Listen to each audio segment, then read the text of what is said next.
Ricky Simon versus Vinicius Oliveira.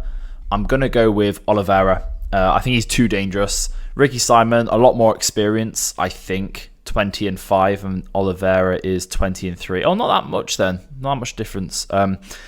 Yeah, so my worries with Oliveira is mainly his cardio. You know, he was, against his last fight, he was breathing very heavily, but so was the other guy. Problem is when someone's new to the UFC, this is always an issue to their cardio. They're not used to how intense it is. They're not used to the level. But after a few fights in the UFC, that usually gets fixed because they have access to all the facilities, all the nutritionists, blah, blah, blah. And they understand it. They've had the experience. So that usually gets fixed. And even though Oliveira did get that flying knee KO, I'm not worried specifically about that. Like he's going to do this one punch knockout thing. It's just that every single punch and kick he was throwing was crumbling Bernardo Sopaj. I think that's how you pronounce his name. Like his leg kicks were making his legs completely bend in. His 1-2s with his long ass arms were sending him flying.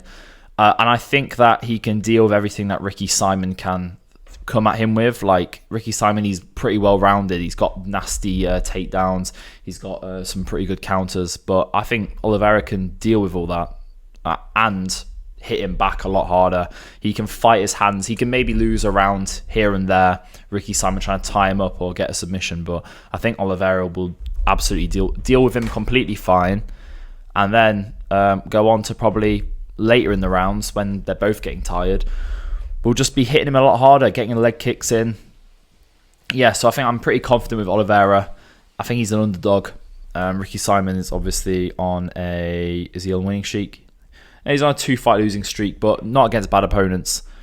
But yeah, I think Vinicius Oliveira probably by knockout, believe it or not. I know it's a crazy statement, but I can't see Ricky Simon being able to do anything too damaging to him. Maybe win a round here or there. So yeah, we're going with Oliveira. Next up on the card, we have got Ray, if I'm right. Why don't I